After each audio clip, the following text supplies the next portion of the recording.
Ayan guys, so ngayon magtu-tuning na naman tayo, no? So sa pag-tuning nito guys, itong adjustment na to, para po ito sa preload. Kumbaga, pag nakasakay kayo lahat, yun ang preload nya. Kung hanggang saan siya, dito ba bumaba, dito. So ito yung gamit nya. So ngayon, kung i-adjust mo to, pasakayin mo yung dalawang tao dito, tapos titingnan mo dito kung saan siya banda. Halimbawa, ito yung height nya sa preload mo. Kapag nakasakay yung dalawang tao, dapat dito lang siya banda guys, hindi siya lumalagpas sa kalahati, you know? Siguro mga 25 to 30% or 40%. Huwag lang siya dito sa kalahati, kasi once na mag-play na yan, didiretso yan dito, aabot na yan. So yun ang gamit niya, no? Ito yung gamit niya, adjust mo pababa. Pag gusto mo naman na malambot, i-adjust mo to pataas, isagad mo dito, ganun. So hanggang dito siya guys, yung sagad niya dito at saka dito. Alright, so ito naman,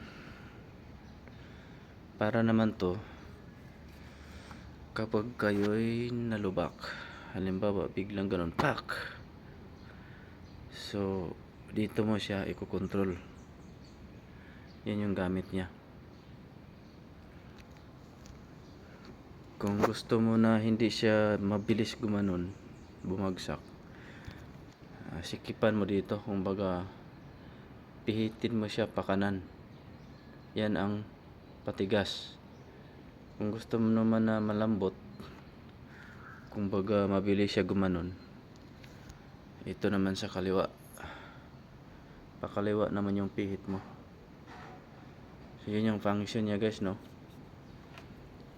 So ngayon, kasi yung shock absorber natin is fully adjustable. So kung fully adjustable guys, meron din tayong tinatawag na rebound. So nakukontrol mo pa rin yung rebound, yung bilis siyang pag-akyat, ganun. Kasi once na bumagsak yan pag ganun, siyempre ibabalik ng spring pataas yan. So kung wala kang control sa rebound, mabilis yan gumanon. So ang mangyari, ito pipihitin mo naman to. Okay, yan, ito naman ang pipihitin nyo para sa gusto mong bilis ng akyat na pag ganun, pabalik sa normal niyang posisyon, di ba? So dito mo naman pihitin.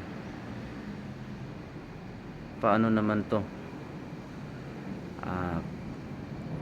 Pakaliwa kapag gusto mong mabagal siya umangat, ganun, mabagal siya umangat. So pakanan naman to. Kung gusto naman mabilis siya gumanon, bumalik sa posisyon, pihitin mo siya pakanan. So pakanan na, yun o, may plus na yun tayo sign pala.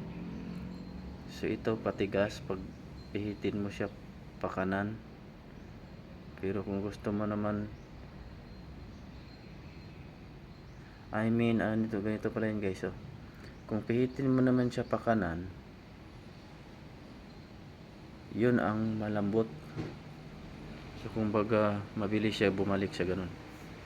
Kung pihitin mo naman siya pakaliwa, yun ang matigas na dandahan siyang gumaganon, dandahan siyang babalik sa normal position. So yan guys na yung specs ng ating wrist power na shock absorber. So ayan, Hindi ko pa talaga to na testing talaga kasi hindi pa ako nakauwi, wala pa akong sakay. So pag-aaralan pa natin guys ng maigi to hanggang ma-master natin paano mag-tuning, kasi tayo talagang nakaalam sa tuning nito. Kasi kung ipamekaniko mo to, pag nagbabago yung sakay or bigat ng dala mo, magbabago din yung play nito, di ba? Kaya kailangan pa rin ikaw mismo marunong ka mag-tuning. Kasi una, ang binili mo na shock absorber, mayroon siyang adjustable. So ibig sabihin, ina-adjust to depende sa bigat ng karga. Alright, hanggang dito muna. So mag-update pa ako sa sunod. Thanks for watching. Peace out.